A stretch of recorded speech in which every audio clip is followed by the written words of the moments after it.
David Johnson, a janitor of 20 years, was dragged into court in handcuffs, accused of stealing files worth millions. But whispers in the courtroom hinted this was no simple theft. Someone powerful wanted a scapegoat. Just when it seemed his fate was sealed, his 13-year-old daughter, Amara, stood tall and declared, "I'm my dad's lawyer." A child against seasoned prosecutors. Could her courage possibly expose the truth behind this scheme? If this moment gripped you, please like this video and share it with others. Now let's dive into the full story. I was at the reception that morning when the air went from coffee warm to knife cold in under a minute. David Johnson, 53 nice, shift shoulders, the man who knew every scuff on the marble, pushed his cart past the brass nameplates. He gave Stephanie his usual half smile. "Morning, Steph. Morning, Mr. Johnson." She lifted a hand. "How's Amara?" "Did she finish that project?" David's eyes softened. "Blew me away. Justice system checks and balances. Girl read half the library. Says rules are promises you can hold." The elevator dinged. Doors parted like a cut, and out came Daniel Whitford, tie, skewed jaw, locked phone already barking. "Where is he?" he snapped. Stephanie's voice tried for normal. "Good morning, Mr. Whitford."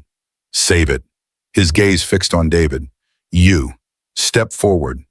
David rested both hands on the cart handle. "Is something wrong, sir?" "Wrong." Daniel held his phone up as if it were a badge. "The Hartley files are missing. Secure room accessed after hours. Guess whose key card opened it?" "I cleaned the loop. I always clean," David said steady. "I don't have clearance for the secure room." Daniel's smile was thin and mean. "You people always say that right before the cuffs." The hallway froze. Paper stopped rustling. Even the light felt loud. Stephanie's face went white. "Mr. Whitford," she said, "maybe we should—" "No," Daniel stabbed at his phone. "This is a felony. We're done playing generous with the help." David didn't flinch. "Check the cameras." "Conveniently malfunctioning," Daniel said. Imagine my shock. I noticed a security guard further down the corridor, Hutchinson pretending to study a tablet, not quite looking up. Near the copy room, Maria from facilities stood with a mop eyes on the floor like it could save her. "May I make a call?" David asked. "To who?" Daniel said. "My daughter." Daniel shrugged. "Call whoever you want. The police are on their way." He turned and spoke into the phone, crisp and official now. "Yes, this is Whitford and Associates. We have a theft of highly sensitive documents." "Suspect present." David dialed with fingers that fought him. "Baby, it's me," he said, voice low. "Come down, right now." He listened, nodded once, and hung up. "Sir," Stephanie said quietly to Daniel, "you're accusing a man who's worked here 20 years. Daniel's eyes cut to her. "You want to be a character witness, Stephanie, or keep your job?" Something mean moved through the hallway, a ripple of people learning where the lines were. When the officers arrived, the uniforms seemed to carry their own weather. One stepped in front of David, voice flat from repetition. "Sir, turn around and place your hands behind your back." David took a breath like a diver about to go under. "I'll cooperate," he said. He turned. Metal met bone with two bright, indifferent clicks. "This is wrong," Stephanie whispered, then swallowed the rest. The elevator chimed again. Amara burst out, 13 ponytail messy backpack thumping. She saw the cuffs first, then her father's face. "Daddy, it's all right, baby," David said, but the words had to climb a hill to reach her. "Back up, miss," an officer warned, palm out. Daniel stepped into her path, all authority. "You shouldn't be here." Amara looked around him. "What are you doing to my father?" "Detaining him for theft," Daniel said. "Major theft. He cleans your floors," she said, and her voice stopped shaking on the second word. "Not anymore." Daniel's smile didn't touch his eyes. Amara's gaze moved Stephanie, the officer, the brass letters, the glass door at the end of the corridor with its keycard reader and the tiny red maintenance flag blinking beneath it. "Since when is the secure room on maintenance?" she asked the air.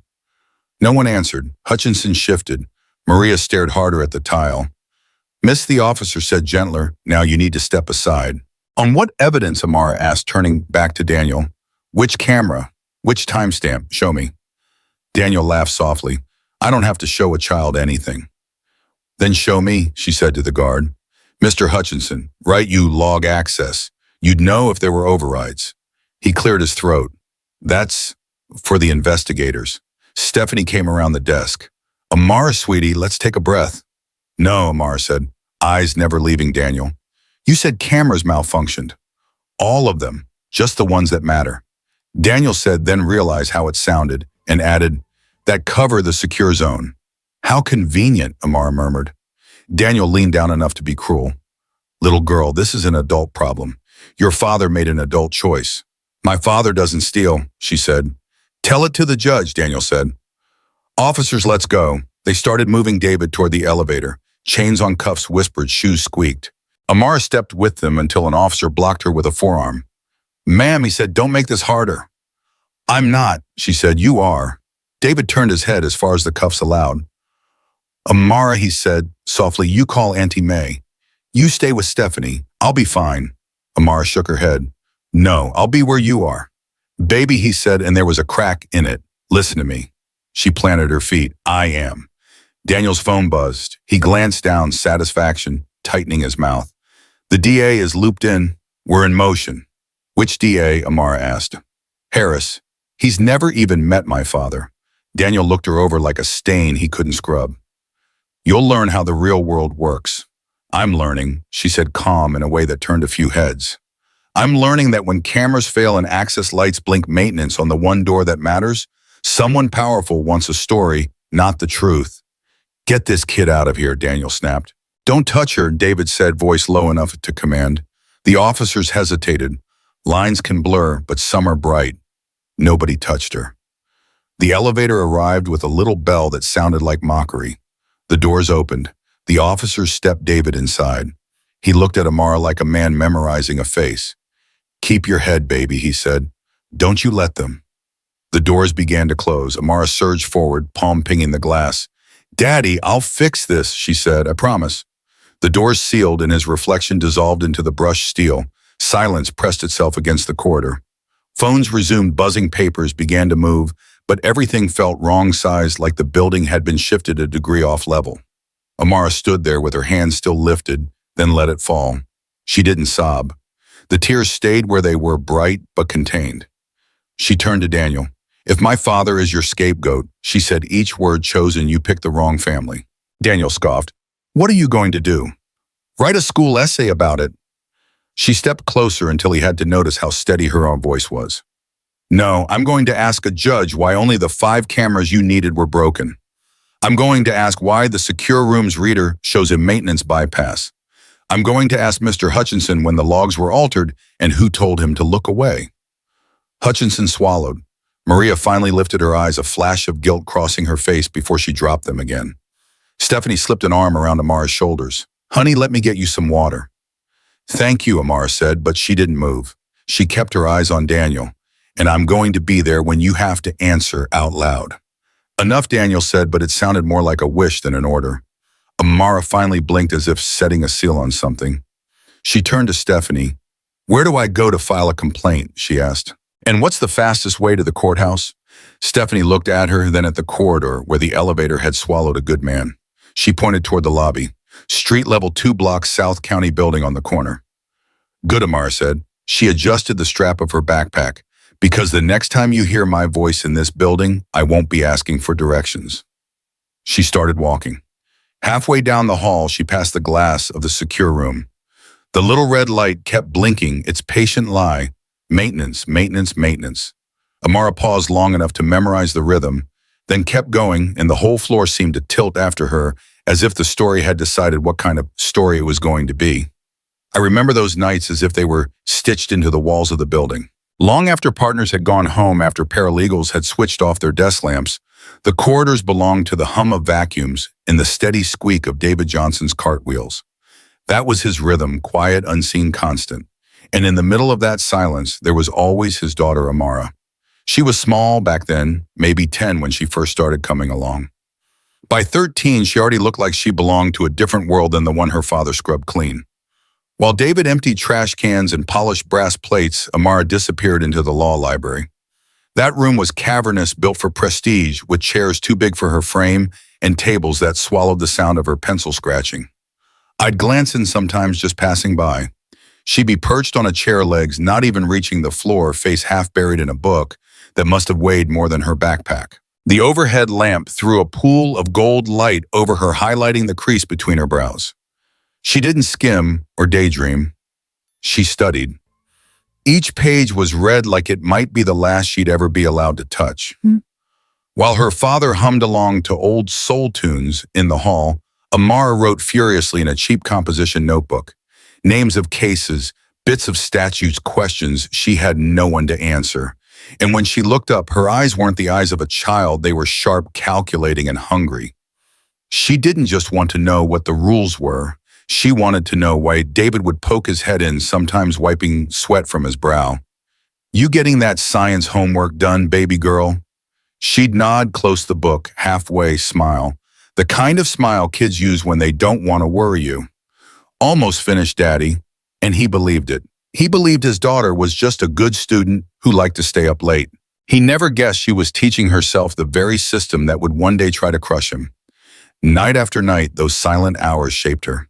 She learned the weight of words written in old legal opinions, how one comma could tilt an argument. She compared one case against another, tracing logic like a detective follows footprints. And in those margins, in that steady penmanship, she was building a weapon no one saw coming. You see, when the day came in that hallway, the day David's wrists were chained in steel, Amara didn't just erupt from nowhere, some prodigy conjured out of thin air. She was the product of every stolen hour. Every page devoured, every moment she sat under the yellow glow of a desk lamp while her father pushed a mop. I still picture her the night I caught her whispering aloud to herself, as if rehearsing. "The accused has the right to..." She paused, glanced at the door, and scribbled again. She was practicing lines she'd never imagined she'd use, lines meant for adults in suits and robes. But she practiced anyway, as though something inside her knew the day was coming. When the world saw a child standing in court, what they didn't see was the quiet labor of 3 long years. They didn't see the little girl leaning into a mountain of books until her eyes burned her pencil, smudging her fingers gray. They didn't see her copying statutes word for word because writing them made them stick. I'll never forget the way she held that notebook. One night the janitor's shift was ending, and Amara hugged it to her chest like a shield. Her face was pale from hours without sleep, but her eyes, those eyes glowed with something fierce. David came in, wiping his hands, smiling proud. "All right, baby, time to head home. Don't want you falling asleep in class." She nodded, stood, and tucked the book away, but not before whispering under her breath, just loud enough that I caught it, "I won't let them break you, Daddy. Not ever." At the time, I thought it was a child's vow too big for her small shoulders. Only later did I realize it wasn't just a vow. It was a plan forming, waiting for the day when she would need to step out of the shadows of the library and into the fire of a courtroom. That was Amara's secret, not brilliance falling from the sky, not luck, just grit, patience, and a notebook full of promises. And when the cuffs closed around her father's wrists, she knew exactly what to do. I remember the weight of that courtroom the morning the trial began. The benches were packed shoulder to shoulder, reporters scribbling in their pads, the hum of whispers filling every corner until the gavel dropped. And there at the defense table sat David Johnson, wrists free now, but dignity already shackled. His head was bowed, hands clenched in his lap, a man caught in a storm he hadn't asked for. Beside him, his court-appointed attorney Keller leaned back with the indifference of someone counting the hours, not fighting for a life. The prosecutor, Harris, strode forward like he owned the place. His voice carried with the confidence of a man who thought the ending had already been written. He spun his story like it was gospel. David the janitor, the only one with keys after hours, the only one with access, the only one desperate enough to take files worth millions. You could see bolder heads on the jury nodding, leaning forward, buying every word. And in the back row sat Amara, her small hands balled into fists on her knees. Each accusation landed like a stone against her chest. Her father reduced to nothing more than the help, with a motive wasn't just on trial for theft, but for daring to exist in a world that never expected him to. Then Harris leaned into the cruelty, his smile curling. A janitor, he said, stretching the word until it sounded dirty, who thought he could keep secrets worth millions safe, absurd. That was the moment the room shifted. I saw Amara straighten her jaw, trembling, her eyes burning. She looked at her father, then at Harris, and something broke open inside her. She stood so quickly the bench creaked, and her voice, though shaking, cut through the chamber. "Your Honor, I object." Every head turned. Harris froze mid-sentence. Judge Catherine looked up sharply from her bench. Amara's chin lifted, her voice finding steel. "I am my father's lawyer." The words didn't echo, they detonated. The room gasped, then rippled with laughter and disbelief. A man in the gallery let out a snort. A woman covered her mouth in shock. The reporters leaned in, pencils racing. David's head snapped up, eyes wide, his breath caught between pride and fear. "Amara, sit down," he whispered, reaching for her arm. But she pulled back, standing taller than her years, allowed her eyes fixed straight on the bench. For a heartbeat, no one knew what to do. The judge's gavel hovered but did not fall. Harris smirked as if the child had just proved his point about desperation. But Amara didn't waver. Her voice steadied. "My father is innocent, and if no one else will defend him, then I will." That was when the cameras clicked, the sound sharp and relentless. Flashbulbs caught her standing there, defiant, framed by the solemn wood of the courtroom. By the time the session recessed that afternoon, those photos would already be spilling across news sites and social feeds. The story had slipped beyond the courthouse walls. And in that charged silence, with laughter still fading in the air, I remember thinking this trial had just changed. It was no longer David Johnson versus the state. It was a father and his daughter daring to challenge a system that had already written them off. The courtroom was still buzzing after Amara's declaration. "I am my father's lawyer." The words hadn't just broken protocol, they had cracked the room open. Judge Catherine's gavel hovered above the bench, her lips pressed tight, her eyes narrowing at the small figure who dared to disturb her order. "Miss Johnson," the judge said sharply, her voice cutting through the air, "this court does not entertain theatrics. Sit down before I hold you in contempt." But Amara did not sit.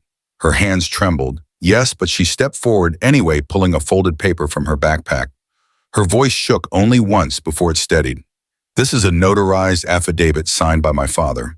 He has chosen me as his legal representative." She held the paper out like a shield. For a heartbeat, the entire chamber was silent. Then the murmurs began, skeptical, amused, uneasy. Prosecutor Harris let out a laugh, sharp and dismissive. "Ridiculous. She's a child. 13 years old. This is a serious felony trial, not a classroom debate." He gestured at her with a wave of his hand. "A little girl cannot defend a man facing prison. She doesn't know the law from a bedtime story." Several in the gallery chuckled nervously, but Amara didn't flinch. She raised her chin, fixing Harris with a look far older than her years. "President Abraham Lincoln taught himself the law with less than I've read," she said, "and under the Sixth Amendment, my father has the right to counsel of his choice. He chose me." The laughter died. You could feel the room shift, curiosity stirring in place of mockery. From the back, someone whispered, "She knows what she's saying." Another voice followed. She cited the Constitution. Harris's smirk wavered, but he masked it quickly with contempt. "She's rehearsed a few lines, that's all." "Your Honor, we cannot allow this circus." Judge Catherine leaned back in her chair, her knuckles whitening around the gavel. Inside, her thoughts clashed violently. She was a Whitford, her family's name carved into the very walls of this firm. Her nephew Daniel had brought the charges that put this janitor on trial. If she allowed this girl to stand, what message would it send? That her courtroom could be hijacked by emotion, that the Whitford legacy could be questioned, and yet, she saw the fear in David's eyes. Not the fear of guilt, but of losing his child to something bigger than both of them. She saw the fire in Amara's gaze, a fire she hadn't seen in many seasoned attorneys. And deep down, Catherine felt the weight of her oath pressing heavier than the weight of her family's pride. "This is highly irregular," she said at last, her voice slow measured. "The rules of this court do not allow children to serve as primary counsel." She paused, eyes flicking to Harris, then back to Amara. "However, the Constitution grants every defendant the right to representation of choice, and this affidavit, while unconventional, is valid." The gallery erupted into murmurs. Reporters scribbled furiously. Catherine raised her gavel for silence. "Therefore, Mr. Keller will remain counsel of record. But given the extraordinary nature of this case, the court will allow Miss Johnson to serve as co-counsel under his supervision. This will be a standing exception for the duration of the trial." The words seemed to strike Harris harder than any objection. His face flushed. "Your Honor, this is madness. One more outburst, and you will be the one in contempt." Catherine cut him off, her tone colder than steel. Gasps scattered through the room. A child had just been given permission to stand beside her father in open court. The cameras clicked wildly, capturing history in motion. Amara exhaled shakily, her body trembling from the sheer gravity of what had just happened. She slid back into her seat. seat beside David, clutching her notebook so tightly the paper bent beneath her fingers. Her heart was racing, her chest rising and falling too fast, but her eyes gleamed with something fierce. David turned to her, his voice a whisper meant only for when the court reconvened. The first witness called was the building's head of security, a tall man in a gray suit named Hutchinson. He walked stiffly to the stand, avoiding David's eyes as he swore his oath. Prosecutor Harris wasted no time. "Mr. Hutchinson, you reviewed the building's access logs, correct?" "Yes, sir," Hutchinson replied. His voice carried the weight of someone who'd already rehearsed. "And those logs clearly showed the defendant's key card entering the secure file room on the night in question." "They do." Harris turned to the jury with the satisfaction of a man setting the final nail. No further questions. He sat down, smug, brushing invisible dust off his sleeve. Keller leaned toward Amara, whispering, "You don't have to." But she was already rising. Her notebook clutched against her chest. She stepped forward, small but unwavering. The room rustled with surprise as she approached the witness stand. Her voice came out steady, though you could hear the youth in it. "Mr. Hutchinson, I just have a few questions." He cleared his throat, glancing nervously at Harris. "Go ahead." Amara looked at her notes, then straight at him. "How many security cameras are in the building?" 47, he answered automatically. "And on the night my father was arrested, how many of those cameras failed?" His eyes flicked to Harris again, then back to the girl. 5. "Which 5?" she pressed. "The ones covering the secure document area," he said, swallowing hard. A ripple of whispers moved through the courtroom. Amara tilted her head slightly. "So let me be clear, out of 47 cameras only, the 5 pointed at the room in question went dark. All at the same time." Hutchinson shifted in his seat. His fingers gripped the edge of the witness box. That's correct." The jury leaned forward. Someone in the gallery let out a low whistle before being hushed. Amara didn't smile. She simply nodded, letting the absurdity hang in the air long enough for everyone to taste it.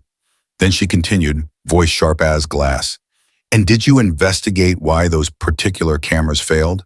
"They malfunctioned," Hutchinson said, his tone defensive. All at once, Amara asked, her brows knitting. "Not the lobby camera, not the stairwell, not the parking garage. Just those 5 beads of sweat dotted his forehead. That's what the report says." Harris shot up, unable to stay quiet. "Objection. This is a child playing detective." "This entire line of questioning is overruled," Judge Catherine said firmly, though her hand trembled slightly as she gripped her gavel. Her eyes lingered on Hutchinson, doubt flickering there. Harris, red-faced, barked, "Your Honor, we can't take seriously the ramblings of a teenager." Before he could finish, Amara lifted a folder from her notebook and slid a photograph onto the evidence table. "This isn't a game," she said, her voice cutting across his. "These are time-stamped photos from the parking garage the same night." The clerk passed copies to the jury. There, under the yellow glow of the garage lights, were cars that didn't belong, vehicles with plates registered to neither employees nor permitted visitors. "Can you explain these cars, Mr. Hutchinson?" Amara asked. His face went pale. I wasn't aware of those." "Then why does the access log not match the physical presence of these vehicles?" Her words were quick now, precise, every sentence a hammer. "Who was in the building that night?" "Mr. Hutchinson. If the cameras were down and unauthorized cars were inside, how can you be sure it was my father who took anything?" The room exploded in murmurs. The jury exchanged looks, their certainty visibly shaken. Harris slammed his fist against the table. "This is outrageous." Judge Catherine struck her gavel for silence, the wood cracking like thunder. "But I saw it," the slight tremor in her hand, the flicker of her gaze. For the first time, doubt had reached her. Amara stepped back, heart pounding, but posture unbroken. She didn't raise her voice, didn't grandstand. She let the evidence speak. 47 cameras, and only 5 went dark. Unknown cars parked where they shouldn't have been. Holes in the story wide enough for the truth to step through.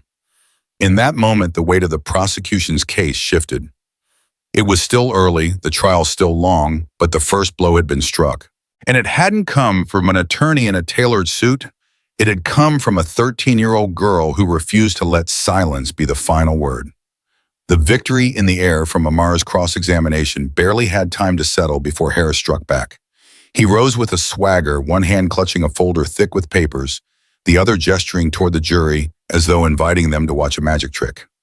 "Ladies and gentlemen," he began, his tone slick with confidence, You've heard about broken cameras and mysterious cars, all very dramatic. But drama doesn't equal proof. What we do have is hard evidence, evidence that speaks for itself. He slid documents onto the clerk's desk, and copies were passed down the jury box. The sound of paper rustling filled the silence. These are the access logs, Harris said, his voice growing louder, more theatrical.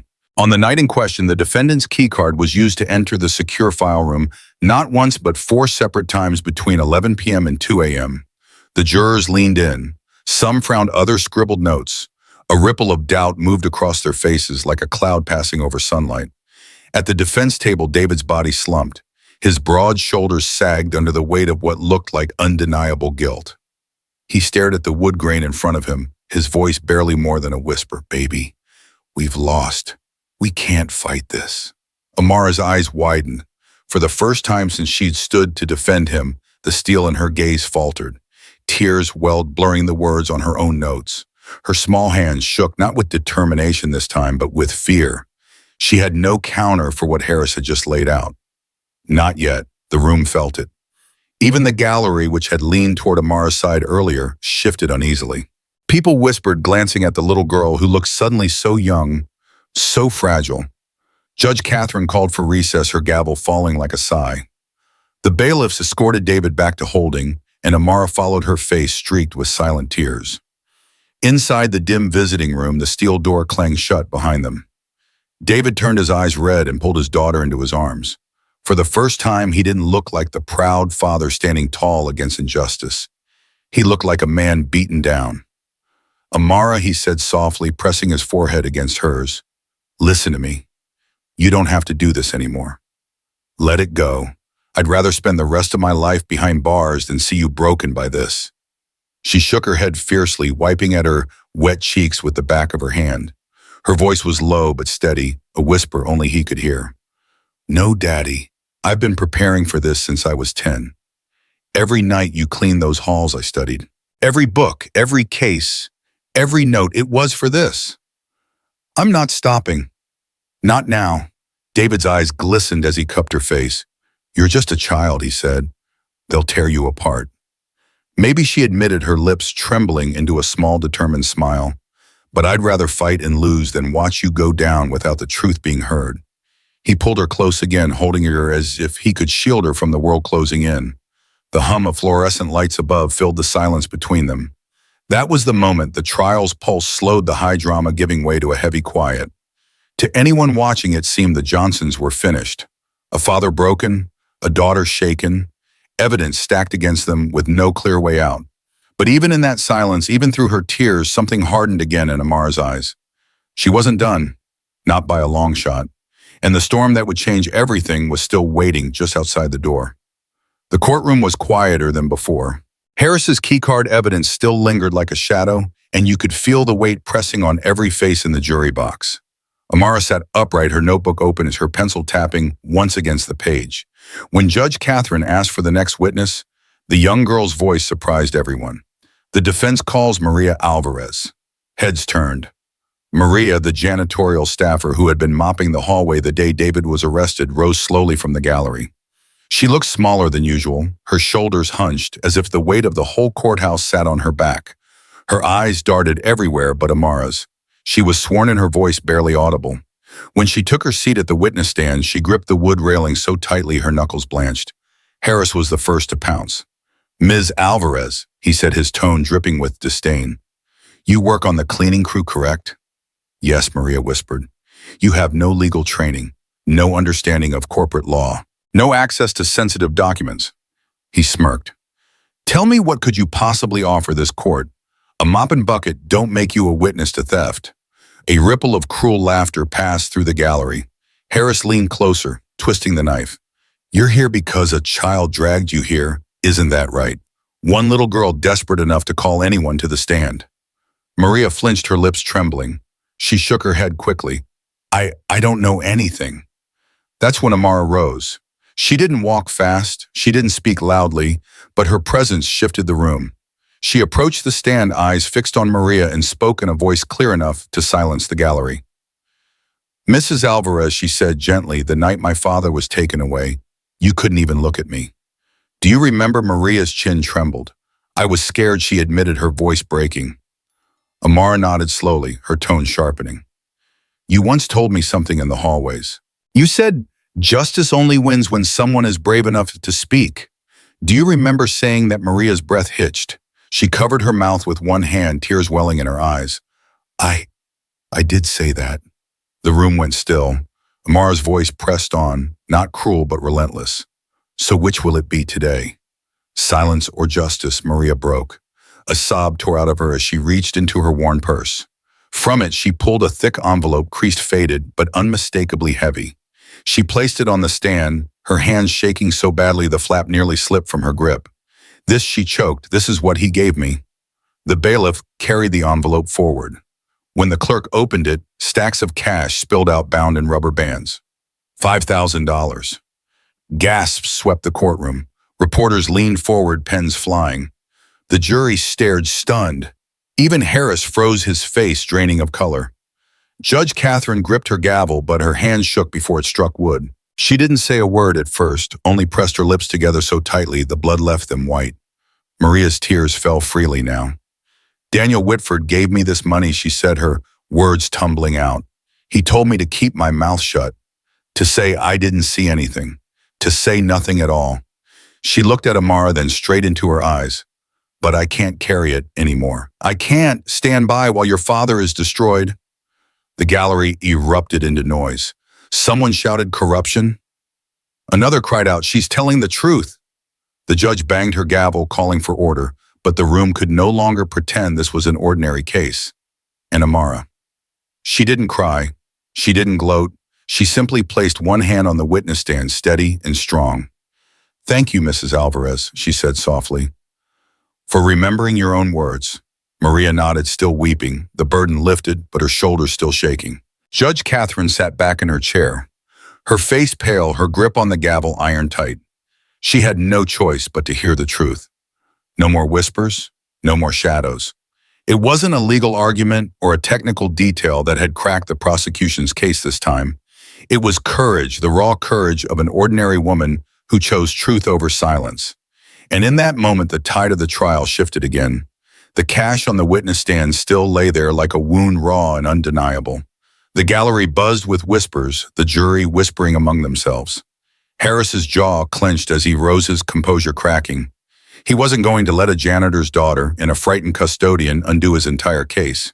Your Honor, he said sharply with his court's permission, I'd like to cross-examine the self-appointed co-counsel. Judge Catherine hesitated, her gaze flicking to Amara. Then with a measured nod, she allowed it. Proceed. But tread carefully, Mr. Harris. Harris turned toward Amara with the look of a predator circling prey. Miss Johnson, he began, his voice slick but sharp. You've been very bold, but let's see how much you really know. He snapped out his first question like a whip. Define mens rea. Amara froze. For a second, her throat closed, her voice caught. The whole courtroom leaned in. She glanced at her notebook, fingers trembling against the pages. Her lips parted. Mens rea, she began quietly, means guilty mind. It refers to the intent behind a crime. She stopped, breath hitching, then pushed forward. Under the Model Penal Code, there are 4 levels: purpose, knowledge, recklessness, and negligence. Her voice steadied with each word. By the end, she sounded almost sure of herself. The courtroom grew still. Harris's eyes narrowed. Fine. And what about chain of custody? Tell this jury why it matters. She inhaled slowly, flipping through her notes with one hand, then looking up. Chain of custody is the documentation of how evidence is handled from the moment it's collected until it's presented in court. If that chain is broken, she paused, her gaze sharpening, then the evidence can be compromised. It may no longer be admissible. A stir ran through the jury box. Heads nodded. Even Keller, who had been half asleep at the defense table for most of the trial, sat up straighter. Harris's smirk faltered. He pressed harder. You're just a child reciting from a book. Do you even know a single precedent? Miss Johnson, Amara's pulse hammered in her ears, but she met his gaze. Yes. Mapp versus Ohio, 1961. Evidence obtained unlawfully is inadmissible in court. And in Arizona versus Youngblood, 1988, the Supreme Court ruled that failure to preserve potentially useful evidence could violate due process if there was bad faith involved. The silence that followed was electric.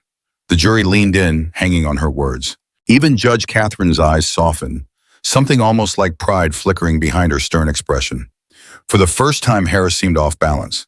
His next question came slower, his confidence slipping. Then perhaps, Miss Johnson, you can explain why your father's keycard was logged entering the secure room 4 times that night. Amara's fingers tightened around her notebook. She could hear her father's breath beside her, ragged and low. For a moment, doubt clawed at her. And then she remembered the stack of papers she had studied the late nights, hunched over law texts, while her father mopped the halls. She turned to one page, found her anchor, and lifted her chin. Because the Hartley files, she said, her voice firm now, were worthless by then. The words cracked the courtroom like thunder. What Harris demanded. Amara stood straighter, holding up a memo. I obtained this from the public records of Hartley Industries. Dated October 10th, 5 days before the alleged theft. It states clearly that the merger was canceled. There were no valuable documents to steal. The entire case rests on the claim that my father took files worth millions.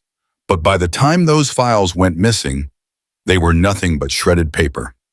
A collective gasp swept the room. Reporters scrambled to capture every word. Jurors exchanged wide-eyed looks. The gallery erupted in murmurs until Judge Catherine hammered her gavel for silence. But silence did not hide the tremor in her hand, nor the dawning realization spreading across her face. From the prosecution table, Daniel Whitford shot to his feet, his face ashen sweat breaking across his forehead. That's a lie, he shouted, his voice cracking. She's making it up, but the jury wasn't looking at him anymore. They were looking at Amara, the girl who had turned their certainty upside down with logic, evidence, and a courage no one had expected. This wasn't a child fumbling through a game. This was the final blow, clean and devastating. And in that moment, the prosecution's case, once towering and solid, began to crumble, brick by brick. The courtroom sat in a suffocating silence.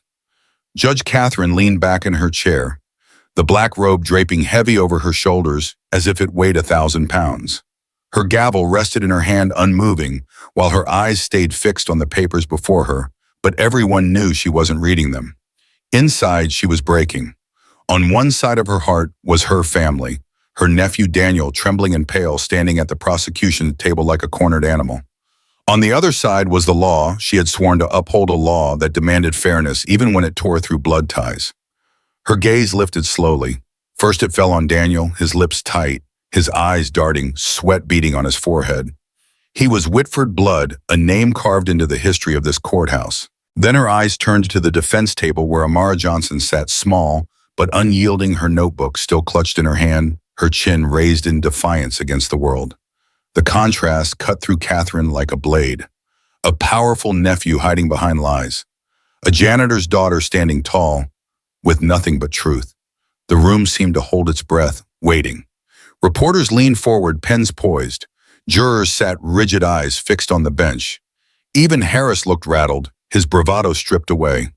Finally, Catherine's hand lifted. The gavel came down, once sharp and final. This court finds that all charges against David Johnson are dismissed, she declared, her voice steady, though her chest trembled beneath her robe. Furthermore, this court orders a full investigation into allegations of bribery, falsified evidence, and conspiracy to frame the defendant. The words exploded through the chamber. The gallery erupted in gasps and cheers, reporters surging to capture every angle, every soundbite. Cameras flashed so quickly it felt like lightning inside the wood-paneled walls. At the defense table, David Johnson froze as if his body didn't yet believe his ears.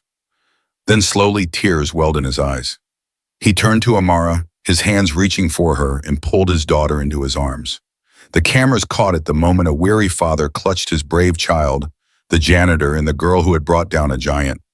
Amara's face pressed into his shoulder, tears spilling freely now, but they were tears of relief, of triumph. She whispered something only he could hear, and he closed his eyes, holding her tighter.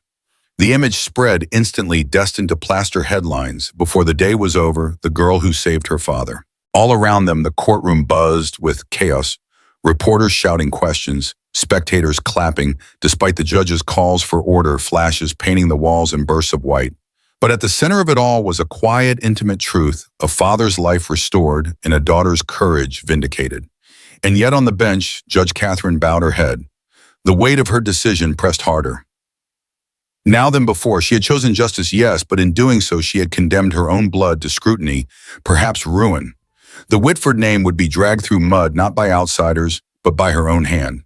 Her gavel rested heavy against the wood. Pride did not rise in her chest, only a cold ache. She had done what was right. But the price of righteousness was steep, and tonight she would carry it home in silence. The verdict belonged to the Johnsons, the victory to truth itself. But the burden, Catherine would bear it alone. And that was the day justice finally spoke louder than power. A month later, the courthouse frenzy had quieted, but its echo lingered across the city. The Johnson case had become more than a trial. It was a story that people whispered in barbershops, argued over in cafes, and passed like a torch through the community. Amara, the girl once dismissed as just a child, now walked through doors she'd never imagined.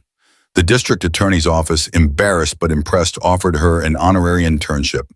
Twice a week after school, she sat in real case meetings, not as a novelty, but as a voice invited to speak.